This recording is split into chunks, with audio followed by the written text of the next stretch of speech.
Tanpa Tuhan, kehidupan tidak memiliki tujuan. Tanpa tujuan, hidup tidak memiliki makna. Tanpa makna, kehidupan tidak memiliki harapan. Kita satu dalam doa. Terpujilah Allah Engkau yang kekal, Maha besar dalam kehidupan kami, membangunkan kami pagi hari ini dengan tubuh yang sehat, segar, kuat, tidak kurang suatu apapun. Kami hendak memulai hari dengan membaca firman-Mu.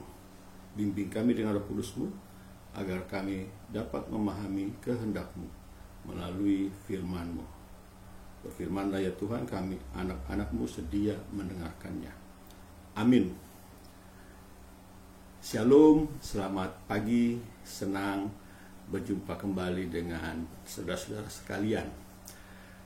Sabda Bina Diri hari ke-729, Sabtu 6 Juni 2020. Bacaan kita terambil dari Tesalonika 4 ayat 13 sampai 18. Saya memberi judul renungan ini, Tujuan dan Rute Hidup Mulia. Saudara-saudara, nas kita adalah ayat 16 dan 17. Saya bacakan buat saudara-saudara. Sebab pada waktu tanda diberi, yaitu pada waktu penghulu malaikat berseru dan sangkakala Allah berbunyi, maka Tuhan sendiri akan turun dari sorga, dan mereka yang mati dalam Kristus akan lebih dahulu bangkit. Sesudah itu, kita yang hidup yang masih tinggal akan diangkat bersama-sama dengan mereka dalam awan menyongsong Tuhan di angkasa. Demikianlah kita akan selama-lamanya bersama-sama dengan Tuhan. Orang Kristen di Tesalonika berduka cita karena beberapa dari mereka telah mati. Firman Tuhan memang mengajarkan bahwa kematian adalah upah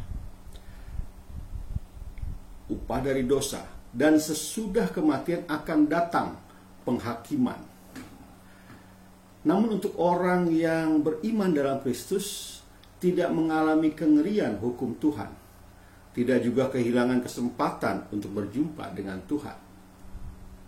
Ketika Tuhan datang kali kedua, orang beriman yang sudah mati akan dibangkitkan dan beroleh tubuh kebangkitan. Banyak dari kita takut berpikir tentang akhir zaman. Padahal kejadian utama pada akhir zaman, yaitu kedatangan Tuhan Yesus Kristus kedua kali, adalah pengharapan utama dan mulia dalam iman Kristen. Pertanyaannya, mengapa? Ayat 16 yang tadi saya bacakan mencatat, karena ia akan turun dari sorga, berarti kita tidak hanya beriman dan berharap, tetapi berjumpa langsung, muka dengan muka. Inilah pengharapan mulia itu. Seperti syair Kidung Jemaat nomor 400 ini. Kudaki jalan mulia, tetap doaku inilah, ke tempat tinggi dan teguh, Tuhan mantapkan langkahku. Ya Tuhan, angkat diriku lebih dekat kepadamu, di tempat tinggi dan teguh, Tuhan mantapkan langkahku. Kita akan diubah menjadi baru seutuhnya. Tubuh kita akan diubah sehingga tubuh dan roh serasi, penuh dengan kemuliaan surgawi dalam langit dan bumi baru yang akan Tuhan ciptakan ulang kelak. Saudara-saudara terkasih, bagi para pilot penerbangan misi adalah lumrah terbang dari dan ke suatu kawasan yang tidak terpetakan. Tidak ada petanya. Begitupun setiap bandara mewajibkan para pilot untuk memasukkan rencana penerbangan yang berisi rute perjalanan dan tujuan. Para pilot misi harus tahu bagaimana ia dapat mencapai tempat tujuan dan di mana ia harus mendaratkan pesawatnya. Mereka harus benar-benar mengenal rute yang akan ditempuhnya, karena terkadang ia terpaksa harus terbang buta saat melalui kabut tebal misalnya. Sama seperti pilot misi itu, sebagai orang-orang yang percaya kepada Yesus, kita juga wajib memiliki sebuah rencana penerbangan.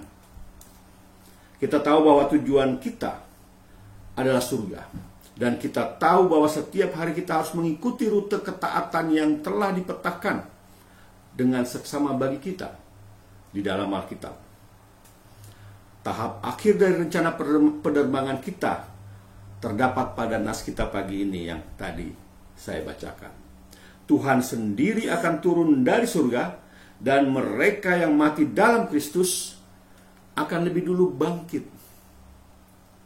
Sesudah itu, kita yang hidup, yang masih tinggal, akan diangkat bersama-sama dengan mereka dalam awan, menyongsong Tuhan di angkasa. Sungguh suatu rencana penerbangan yang mulia. Saudara-saudara, saya telah sampai di akhir renungan. Ingat pesan pagi ini. Tujuan dan rute hidup yang mulia menandai pengharapan dan kepastian masa depan kita bernama surga. Saya ulangi.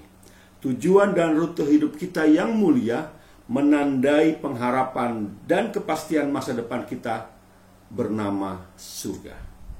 Kita berdoa. Terpujilah Allah Engkau yang kekal, Allah mengingatkan kami untuk kami memiliki tujuan dan rute hidup yang mulia, yaitu kepastian, harapan dan kepastian menuju ke rumah Bapa di surga. Hari ini dalam tugas tanggung jawab kami masing-masing, pekerjaan kami, Engkau beserta dengan kami, tuntun langkah kami melewati hari ini, sampai istirahat kami nanti malam. Ampuni dosa dan salah kami ya Tuhan, dengar dan kabulkanlah doa kami. Dalam nama Yesus firman yang hidup, kami berdoa. Amin. Salam sehat, Tuhan memberkati saudara.